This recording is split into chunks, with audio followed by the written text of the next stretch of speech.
Nous ne voulons ni des Américains ni des autres. Nous sommes des gens pacifiques et nous voulons vivre en paix.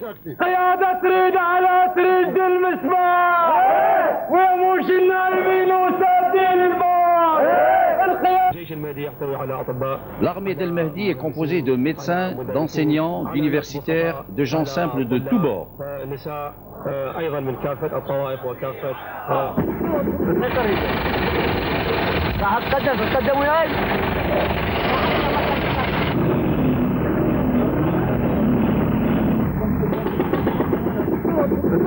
ما تخافش ما تخافش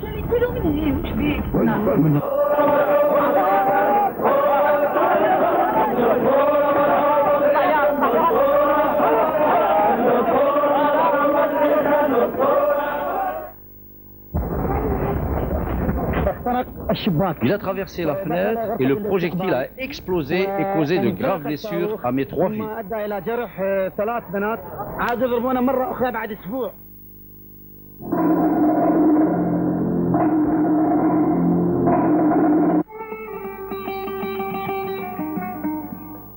Le ciel de Bagdad, un jour de guerre. Le quartier chic d'Al-Harithiya vient d'être encore une fois ébranlé par une puissante déflagration. L'armée américaine ferme la zone et constitue son périmètre de sécurité. Nous sommes sur place. Les autres chaînes de télévision affluent pour couvrir l'événement. C'est le lot quotidien de ces chasseurs d'images de guerre, sauf qu'ici, à Bagdad, la guerre fait partie des mœurs. Désabusés, des civils irakiens attendent épiés par les djihadistes de pouvoir accéder à cette zone interdite pour nettoyer les lieux, pour quelques dollars. Les vitres des voitures sont brisées. C'est à la démesure de cette explosion qui a coûté la vie au président du Conseil de transition irakien Azdin Salim et à 8 autres civils irakiens, dont des enfants qui s'apprêtaient à aller à l'école.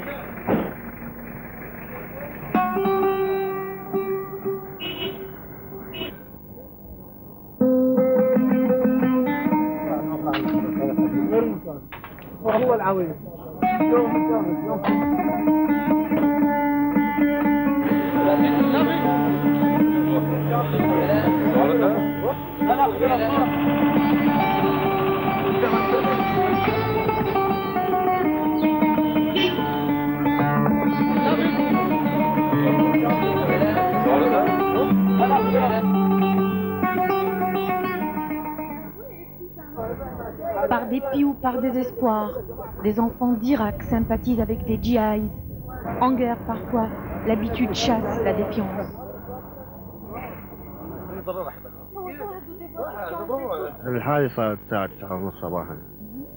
L'explosion a eu lieu à 9h30 du matin, une forte déflagration suivie de plusieurs autres, des restes de corps humains, tous sexes et âges confondus.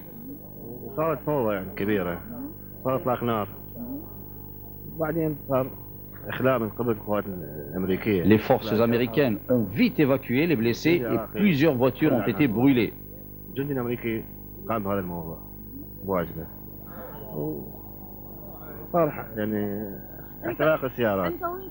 J'étais à quelques mètres de l'explosion. Dieu merci, je n'ai pas été touché.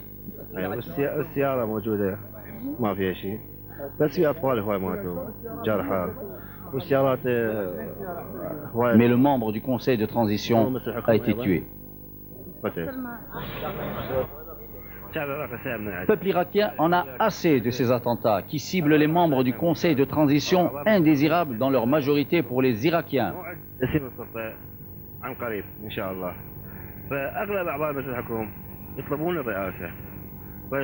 Pour le pouvoir, ces exécutions se font au détriment des civils, enfants, femmes et vieillards. Voilà ce qui se passe chez nous en Irak, où des innocents sont victimes d'attentats perpétrés pour des raisons obscures.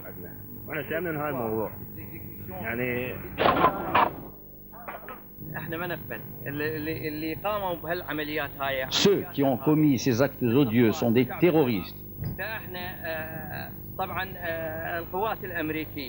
Pourquoi les forces américaines les bombardent-ils? Pourquoi emprisonnent-elles injustement les citoyens irakiens?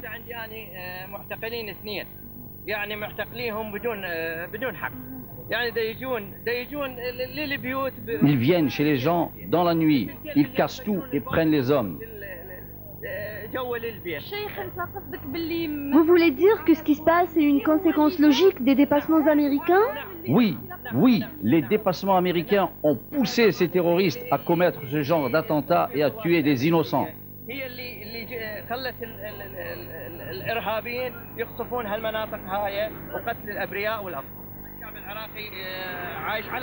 Les Irakiens vivent sur leurs nerfs. Ce sont peut-être des mercenaires qui commettent ces crimes pour de l'argent. Les Irakiens ne peuvent plus supporter cette situation.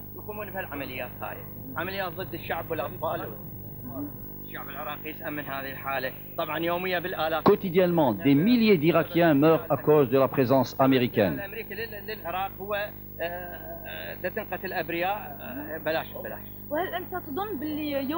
Pensez-vous que la constitution d'un gouvernement irakien élu par les Irakiens leur permettra d'espérer en de meilleurs lendemains? Bien entendu, les Irakiens seront souverains et pourront présider à leur destinée.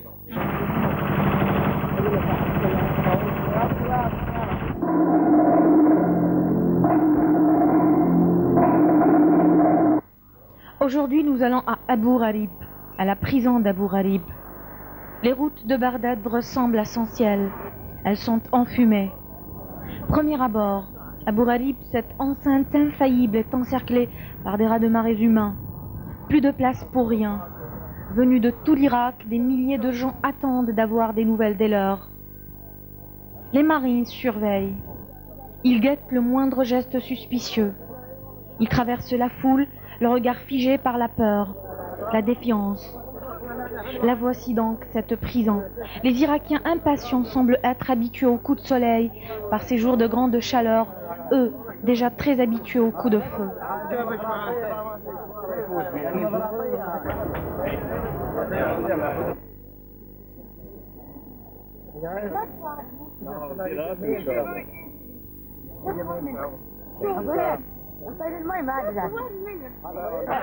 Les plus chanceux d'entre eux s'en vont, après avoir été, nous diront-ils, exaucés. Ils ont vu les leurs.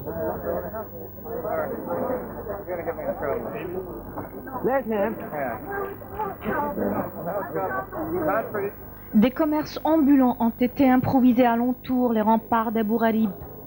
En fait, ici, en Irak, un plein d'essence coûte moins cher que 4 canettes de cola.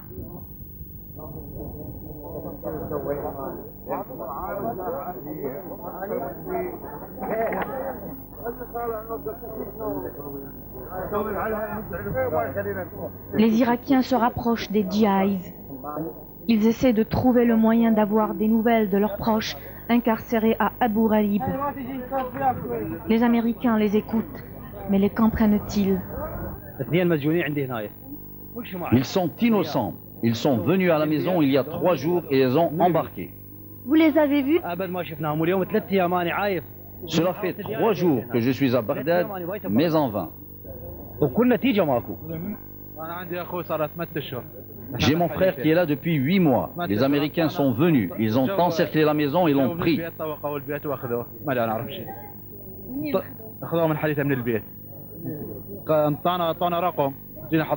Nous avons réussi à obtenir une autorisation de visite. Nous sommes venus, comme convenu, mais ils nous ont refusé l'accès à la prison.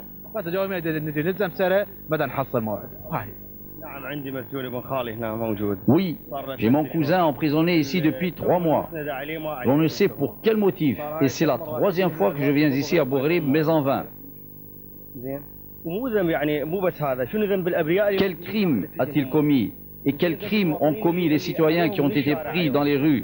Et quels crimes ont commis ces familles innocentes dont on viole les domiciles et dont on vole les biens? بعد ما يضربوها ياخذون كل اللي موجودات عندهم مصوغات ذهبيه اموال وغير ذلك هذه يعني هم من جو هنا شنو الديمقراطيه اللي حققوها. Depuis qu'ils sont venus, quelle démocratie ont-ils ramené avec eux? Est-ce que la démocratie est synonyme d'agression contre les civils? هل انه اضرب الشارع او اضرب المواطنين الابرياء اللي يمشون بالشارع العام؟ المعامله احنا اللي يعني ابسط شيء طلعوا عندي اقرباء هنا المعامله جدا سيئه وياهم. Les traitements infligés à ces prisonniers sont inqualifiables. Nous sommes tous des Irakiens. Nous habitons ce pays, mais nous ne sommes pas tous parents du président déchu. هل هم كلهم اقرباء رئيس العراق راح؟ ما هو كلهم اقربائهم. صورنا خالة صورنا هاي حجيتي حاجتين صورنا خالة صدام حسين ما اغتصبوا السجناء ولا عذبهم. ابن زوجي. Mon fils et mon mari, ils ont 6 mois. ايه انا عندي 4. J'en ai 4 et ça fait 9 mois que je ne les ai pas vus. ما يعني ما اشوف. Ils m'ont laissé seule avec mes filles et on n'a personne. Les Américains ont pris mon fils dans la rue. Je les ai élevés. Ce sont des orphelins depuis 10 ans que leur père est mort. Je suis dans cet état depuis 1 an et je n'ai pas vu mon fils.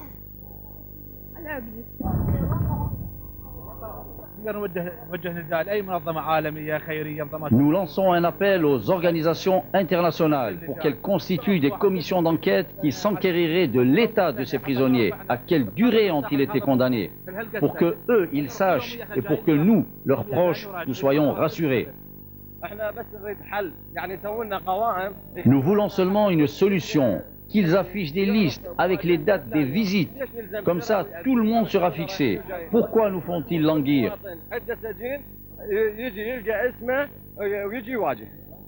Ramenez-nous des gens, des organisations internationales des droits de l'homme, que l'on puisse s'entendre avec eux.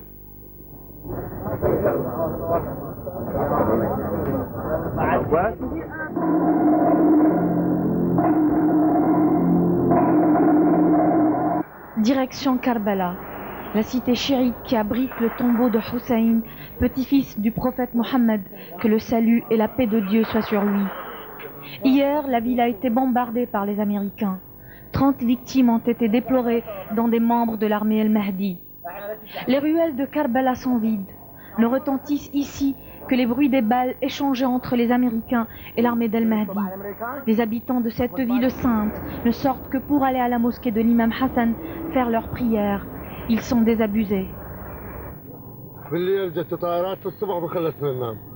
Les avions nous ont bombardés toute la nuit. Nous avons presque tous quitté El Amala. Nous n'avons ni travail, ni rien. On a tout perdu.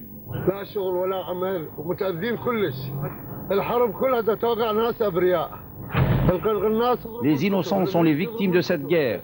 Les Américains nous bombardent et l'armée d'El-Mahdi nous prend pour cible.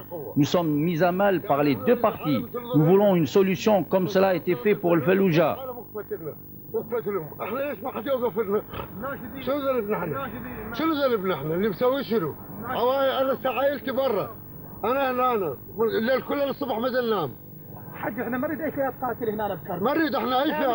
Qu'avons-nous fait pour mériter cela? Nous ne voulons ni des Américains ni de l'armée d'El-Mahdi.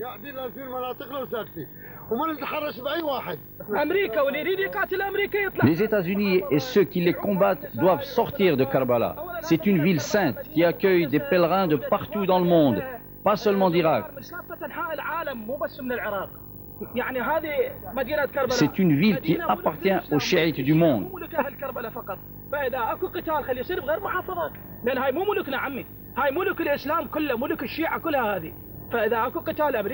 Si combat il y a, il devra avoir lieu en dehors de la ville.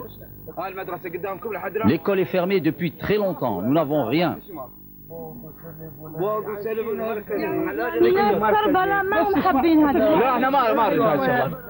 Les combattants de l'armée d'El-Mahdi, comme les appellent les gens de Karbala, patrouillent dans les rues de la ville, chichement armés de ce qu'ils ont pu avoir des restes de l'ancienne armée irakienne. Ils font peur et ils font la loi, même s'ils nous ont dit ne jamais avoir abusé de leur statut de guerrier de Dieu. Nous avons plusieurs milices prêtes au sacrifice suprême pour expulser les Américains de Karbala et d'Irak.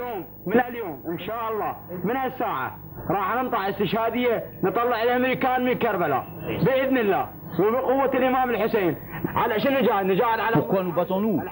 Pour les lieux saints chiites, pour notre terre.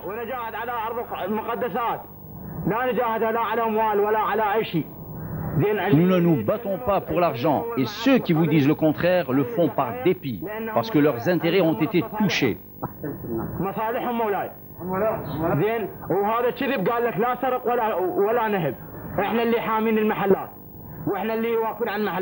C'est nous qui protégeons les commerces et les maisons.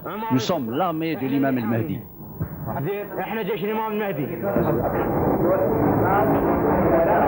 ويموش النايمين وسادين الباب القيادة تريد على تريد المسبح ويموش النايمين وسادين الباب القيادة تريد على تريد المسبح ويموش النايمين وسادين الباب ويا ويل العلماء النايمون أرض الحسين أرض كربلاء الله أكبر الله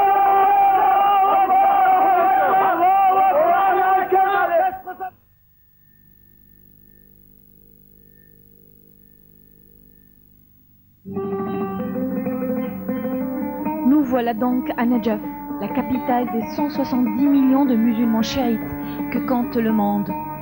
La ville a été intensivement bombardée par les Américains et pourtant la vie semble avoir repris un peu de son cours. Elle est profondément marquée par le sceau chiite. Des appels au deuil saupoudrent la ville et sont accrochés au mur des lieux de culte.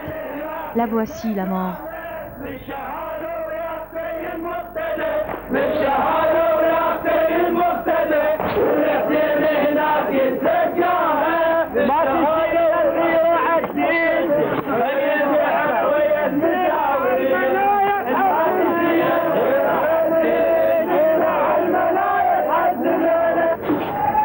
Encore la mort, encore ces morceaux de tissu qui saupoudrent la ville sainte et qui célèbrent les martyrs de Ali, dont la mort devra être vengée, insistent les chiites de Najaf. La ville, quant à elle, vit au rythme de la guerre, et la splendide mosquée de l'imam n'a pas été épargnée par les hostilités. Pourtant, elle garde intact son charme et la dépouille sainte du cousin du prophète.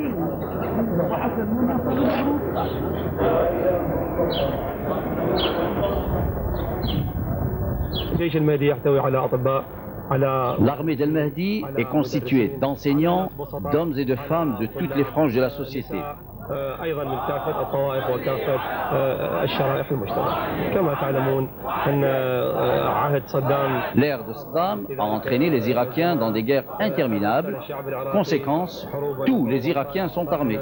فمن الطبيعي والبديهي أن كل مواطن أو أغلب المواطنين وكل بيت عراقي لابد أن تكون فيه قطعة سلاح. حقيقة هذه أنا أعتبرها من الدعايات. C'est de la propagande américaine qui veut entraîner d'autres pays dans cette guerre. خصوصا الأمريكية والبريطانية تريد إقحام بعض الدول في هذه المواجهات وفي هذه الحرب وتريد أن يعني مسألة أخرى أن تبين أن قوة جيش المهدي ليست ذاتية وإنما جاءت من مصادر خارجية لكن نقول رغما على أنوفهم يبقى جيش المهدي قوي ولا يتلقى دعما. L'armée d'Al-Mahdi ne reçoit aucune aide de quelque parti que ce soit. Et s'il était prouvé que l'armée d'Al-Mahdi était soutenue par les pays limitrophes, les États-Unis en auraient fait un moyen de pression sur ces États. المخابرات الأمريكية والبيت الأبيض واتخذوها ورقة رابحة حمراء يلوحون بها إلى تلك الدول لكن طبعا هذه الدعاية لم تأخذ صداها ولم تأخذ مداها في هذا المجال ولو فعلا كان هنالك دعم لوجستي موجود عند جيش المهدي لأخذت الحرب أبعادا أخرى في بداية الأزمة وفي بداية الانتفاضة. Dès le début de la crise, de la confrontation, des fractions armées ont été chargées de la protection des banques qui n'ont jamais été attaqués nulle part en Irak. Ce qui est en soi un point positif puisque le pays est en état de guerre.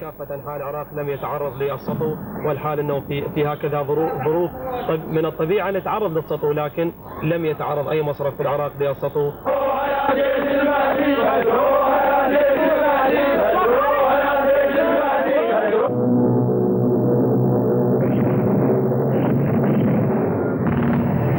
Voici encore une fois sur la route de Karbala. Une bombe a explosé à quelques centaines de mètres de notre véhicule.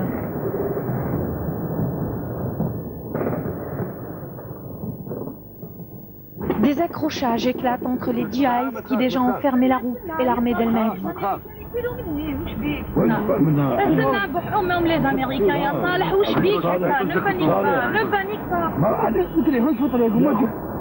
Pas moyen d'entrer dans la ville.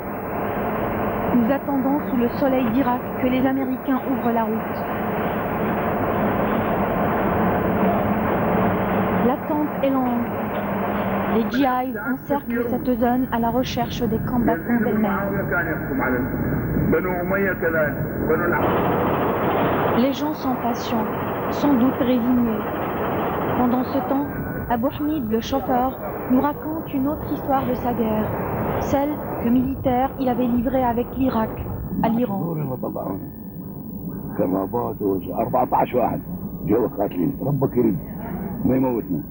ولو البيت تهدم علينا واحنا جوا في الارض بوري مع المي انطلع على الخارج واشتم هو من عنده بس ماكوش البيت كله تهدم علينا. Lassé, une camionnette repart avec son cercueil accroché aux porte-bagages. Nous attendons puis empruntons le même chemin que le véhicule funèbre.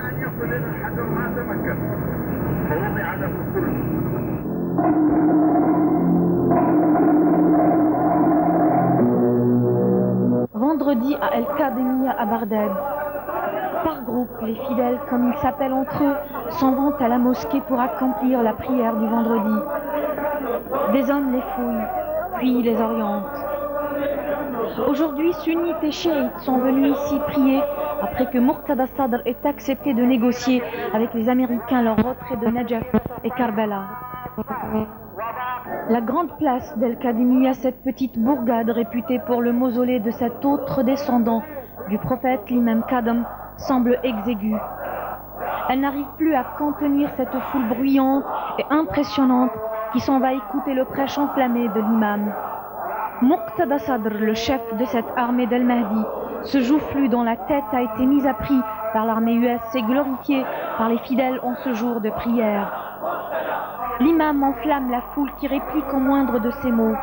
Les télévisions internationales suivent cette prière à l'ibis d'une revendication collective reproduite par d'énormes pancartes. Les femmes font elles aussi partie de l'armée d'Al-Mahdi. Elles n'ont pas peur de s'exhiber, Klachnikov à la main, sous un chapiteau de fortune où je dus me tairai pour suivre les propos de l'imam de la mosquée qui revient sur les événements de la semaine écoulée.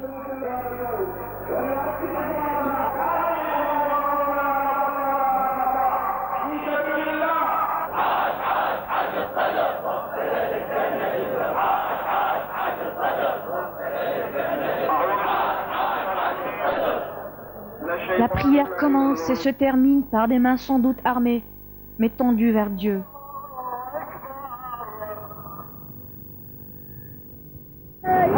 Voici le quartier chaud de Bagdad. Al-Thawra, baptisé désormais As-Sadr, en hommage au père et frère de Muqtada, tué en 1992. Ici, la misère est visible à l'œil nu. Des gens fatigués s'en vont au marché du quartier après la prière du vendredi, remplir leur panier de ce qu'ils peuvent avec ce qui leur reste. Eux, qui ont besoin de tout, ont presque tout perdu.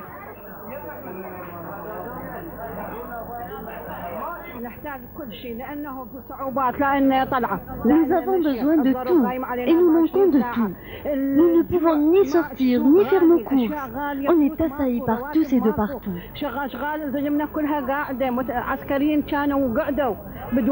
Nous avons faim et nous n'avons ni travail ni argent. Nous n'avons même pas de quoi payer nos loyers. La situation est de pire en pire.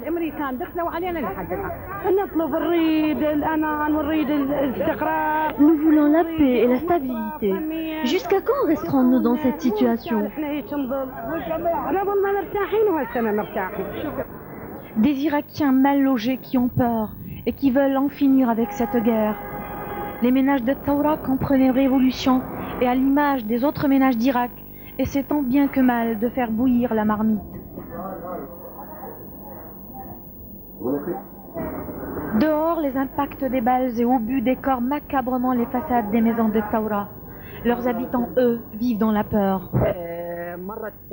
L'armée d'El-Mahdi a attaqué 2 chars américains. L'obus qui les avait ciblés a touché ma maison par ici.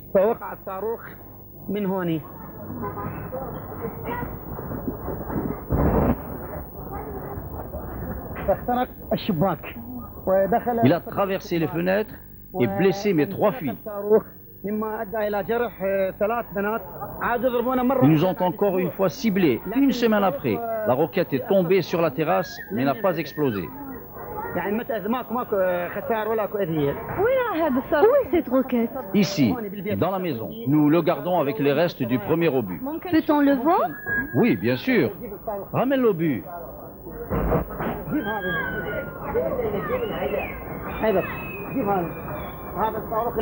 Voici une partie de l'obus qui a explosé la première fois.